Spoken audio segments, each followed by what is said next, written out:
BJP నేత doctor Laxman మీడియాతో మాట్లాడుతున్నారు. ఇప్పుడు ఆ లైవ్ చూద్దాం. అన్ని కూడా ఒక సెంట్రల్ పోర్టల్ ద్వారా మొత్తం దేశానికి మరి గమనించే విధంగా ఏదైతే తీసుకొచ్చారో వాస్తవంగా పేద ముస్లింలందరూ కూడా ఇవాళ ఈ బిల్లు పట్ల వారు స్వాగతం పలుకుతున్నారు, సంతోషం వ్యక్తం చేస్తున్నారు. ఉత్తరప్రదేశ్ లాంటి రాష్ట్రాల్లో కూడా మీరు చూస్తున్నారు ఏ రకంగా పండుగ వాతావరణంగా పేద ముస్లింలు మేము ఈ బంధం నుంచి విముక్తి అయినాము. తద్వారా మా పేద పిల్లలు చదువుల కోసము, ఆరోగ్యం కోసము, అటు విద్యా సంస్థలు, ఆసుపత్రులు నెలకొల్పడానికి దోహదపడ్డదో వారు సంతోషం వ్యక్తం చేస్తారు. ఇక్కడ కూడా తెలంగాణలో ఈ వక్ఫ్ ఆస్తులు ఈ ముస్లిం నాయకులుగా చెప్పుకునేటువంటి మరి ఈ యొక్క మస్జిద్ నాయకులు చాలా చోట్ల నోటరీ డాక్యుమెంట్లు సృష్టించి అక్రమ లీజుల పేరు మీద ఏ రకంగా వాటాలు పంచుకున్నారో ఇవన్నీ కూడా మొన్న ఆ యొక్క సమావేశాల్లో చర్చల్లో బహిర్గతమైనవి. ఈరోజు మొత్తం ఈ యొక్క ఆస్తుల విలువ 1.2 లక్షల కోట్లయితే వారికి వచ్చే ఆదాయం సంవత్సరానికి 163 కోట్లు మాత్రమే చూపించడం జరిగింది.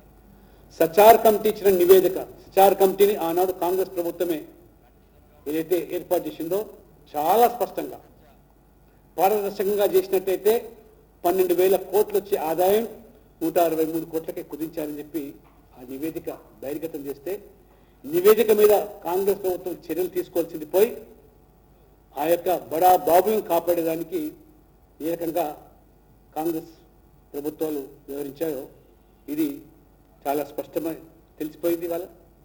అందుకనే ఇవాళ ముస్లిం పేద విద్యార్థులు స్కాలర్షిప్స్ కానీ లేదా మరి ఆసుపత్రుల ద్వారా ఉచిత చికిత్సలు పొందేదానికి మార్గం సుగమనమైందో ఇవాళ ఆ రకంగా ఇది ఒక చారిత్రాత్మక బిల్లును భారతీయ జనతా పార్టీ ఖచ్చితంగా ప్రజల్లోకి ముఖ్యంగా పేద ముస్లింలు దీని పట్ల అవగాహన కల్పించి ఏ రకమైన దోపిడికి వారు గురైనారు. తెలంగాణ రాష్ట్రంలోనే 77,538 ఎకరాలు భూమిలో ఉంటే 75% అంటే 57,000 ఎకరాలకు పైగా అది ఆక్రమణకు గురైనటువంటి విషయాలు వాళ్ళ బయటికి రావడం, మరి ఆ యొక్క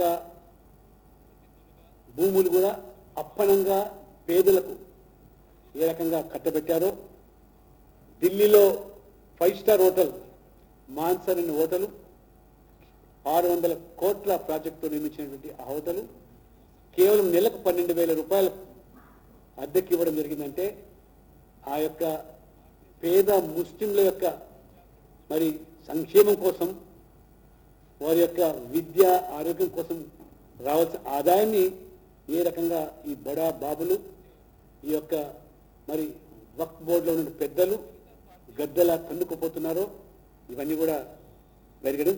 త్వరలోనే ఈ చట్టం అమలుకు మరి నోచుకున్న తర్వాత రాబో 3-4 సంవత్సరాల్లో ఎంత ఆదాయం సమకూరుస్తుందో మోదీ గారి నేతృత్వంలో ఈ వర్గాలు ఏ రకంగా వారు మరి వాళ్ళకి దోహదపడుతుందో స్పష్టం కాబోతున్నది.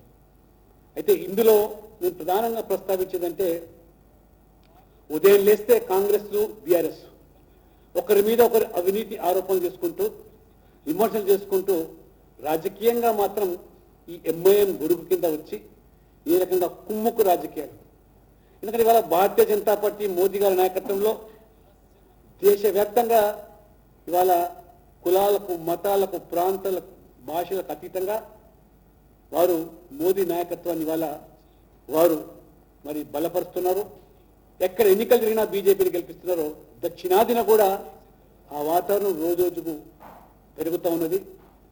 రేపు భవిష్యత్తులో కూడా వీళ్ళకు తిరుగులేని శక్తిగా దక్షిణాదిలో భారతీయ జనతా పార్టీ రూపాంతరం చెందుతుంది. కాబట్టి ఈ ప్రాంతీయ పార్టీల ముసుగులో ఇవాళ బీజేపీ ఒక జాతీయ పార్టీగా బాగా వేస్తే ప్రజల మనల్ని చూడకుంటుంది.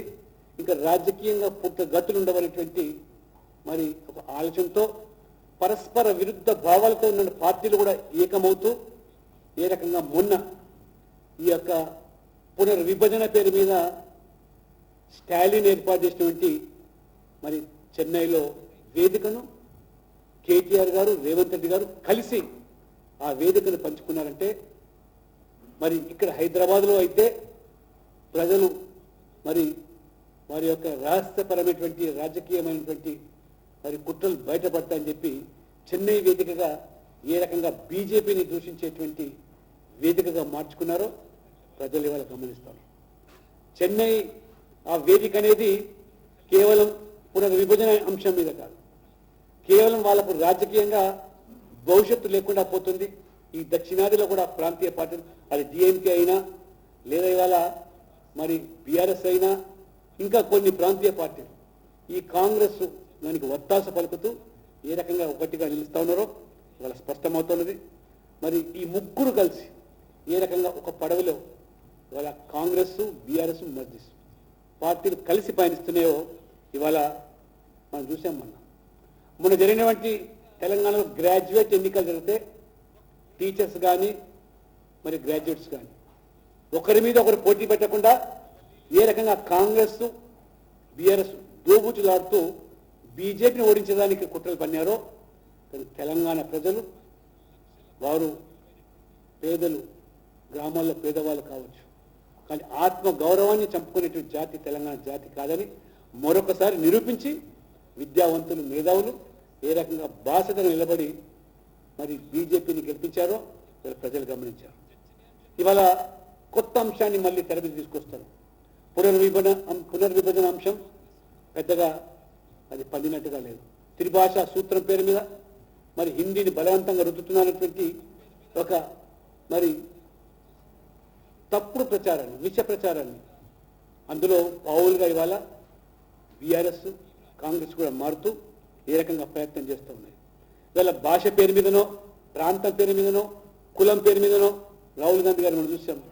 ఇవాళ మరి కుల గణన పేరు మీద చేసిన రాజకీయం ఆ రకంగా మరి భాష ప్రాంతం కులం మతం పేరు మీద నరేంద్ర మోడీ గారి అభివృద్ధి ఎజెండాతో పేదల సంక్షేమ పథకాలు అమలు తీరుతో ఇవాళ వారికి ఎటువంటి చర్చకు తావులేదు. కాబట్టి ఈ అంశాలు తెర మీద తీసుకొస్తా ఉంటే దానికి కుట్రదారులుగా ఇవాళ కేటీఆర్ గారు రేవంత్ రెడ్డి గారు ఏ రకంగా వాళ్ళు కలిసి పనిచేస్తున్నారో చివరికి ఏది సాధ్యం కాకపోతే సౌత్ ఇండియా నార్త్ ఇండియా, ఉత్తర భారతం దక్షిణ భారతం, పునర్విభజన లేదా త్రిభాషా సూత్రం చివరికి ఏది కాకపోతే ఇప్పుడు మరి కొత్తగా ఈ అంశం తెర మీదకి రావడం వక్ఫ్ అంశం. ఇంతమంది కలిసి కుట్రలు చేసిన ఇవాళ ప్రజాస్వామికంగా చట్ట సవరణ చేసి సబ్కా సాత్ సబ్కా వికాస్ అని ఏ రకంగా మోదీ గారి ప్రభుత్వం మరి ఆ బిల్లు ఒక చరిత్రాత్మక బిల్లును తీసుకొచ్చిందో ప్రజలు ఇవాళ దాన్ని స్వాగతిస్తున్నారు. ఇవాళ చివరికి మొన్న చూస్తే ఆ రకంగా మొన్న గ్రాడ్యుయేట్ ఎమ్మెల్సీ ఎన్నికల్లో ఏ రకంగా బీఆర్ఎస్ కాంగ్రెస్ కలిసి కుట్రలు చేశారో ఇప్పుడు మళ్ళీ హైదరాబాదు స్థానిక సంస్థల నుంచి ఎన్నికలు జరుగుతూ ఉంటే ఇవాళ మజ్లిస్ పార్టీ బరిలో ఉంటే కాంగ్రెస్ అభ్యర్థులు పెట్టకుండా తమకు అధికారంలో ఉన్న పార్టీ ఇవాళ బీఆర్ఎస్ పార్టీ మీకు ఇవాళ కావాల్సినటువంటి సంఖ్యాబలం ఉన్నప్పటికీ కూడా పోటీలో బరిలో దించకుండా ఇవాళ బీజేపీ పోటీ చేస్తుంది. కాబట్టి మజ్లిస్కి ఇవాళ మార్గం సుగమం చేయడానికి పరోక్షంగా మజ్లిస్ గెలవడానికి ఏదైతే కుట్రలు పండుతున్నారో వాళ్ళ ప్రజలు గమనిస్తున్నారు.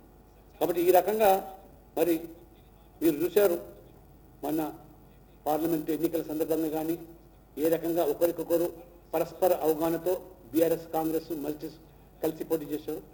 ఈ రకంగా ఈ మూడు పార్టీల యొక్క కాంగ్రెస్ బీఆర్ఎస్ మజ్లిస్ పార్టీ యొక్క కుట్ర రాజకీయాలను తప్పకుండా ప్రజలు గమనిస్తూ ఉన్నారు. రేవంత్ రెడ్డి గారు ఎన్నికల ముందు ఎన్ని అంశాలు అన్నాడు కేసీఆర్ గారి ప్రభుత్వం మీద, మరి కాళేశ్వరం ప్రాజెక్టు యొక్క 1,00,000 కోట్ల అవినీతి గురించి ప్రచారం చేసి మరి వాళ్ళ అధికారులకు వచ్చిన తర్వాత మీ నిమేషాలు లెక్క పెడతా ఉన్నారు.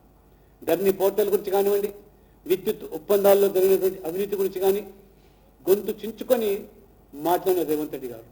మరి ఈ ఫార్ములా రేస్ విషయంలో కానివ్వండి, ఫోన్ ట్యాపింగ్ విషయంలో కానివ్వండి, ఈ అవినీతి ఆరోపణల విషయంలో ఇప్పుడు అధికారంలోకి వచ్చిన తర్వాత విచారణ పేరు మీద కాలయాపన చేయడం తప్పితే ఇవాళ అరెస్టులు కానీ చర్యలు కానీ చేయకుండా ఏ రకంగా బీఆర్ఎస్తో కుమ్మక్కు రాజకీయాలకు పాల్పడుతుందో ఇది స్పష్టమవుతుంది.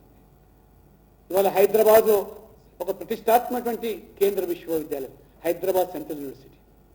ఇవాళ ఒక భారతీయ జనతా పార్టీ పార్లమెంట్ సభ్యునిగా హైదరాబాద్ తెలంగాణ ప్రజల ప్రయోజనాల దృష్ట్యా ఒక్కసారి కాదు 2 సార్లు నేను పార్లమెంట్లో అంశాన్ని లేవనెత్తి ఏ రకంగా ఇవాళ చివరికి కోర్టు జోక్యంతో ఇవాళ భూములు కాపాడడానికి ప్రయత్నం చేస్తే మరి ఈ కాంగ్రెస్ పార్టీ మిగతా పార్టీలు మీరు ఆ రోజు ఆ హైదరాబాద్ సెంట్రల్ యూనివర్సిటీ దగ్గర భూములు అమ్ముకునే దానికి మర్చిపోయి మమ్మల్ని విమర్శిస్తారని కాంగ్రెస్ బీఆర్ఎస్ ఆనాడు మీరు ఏ రకంగా హైదరాబాద్ సెంట్రల్ యూనివర్సిటీలో మరి ఆ ప్రభుత్వ భూములను మరి బస్ డిపోల పేరు మీద ఎంఆర్ఓ ఆఫీసుల పేరు మీద లేదా అప్పనంగా 400 ఎకరాలు దారాదత్తం చేసిన ప్రయత్నాలు ఇవన్నీ మర్చిపోయి ఏ రకంగా ఇద్దరు కూడా బలుకొని మరి ఎదురు దాడి చేస్తున్నారో వాళ్ళు ప్రజలు గమనిస్తారు. హైదరాబాద్ సెంట్రల్ యూనివర్సిటీలో కాపాడంలో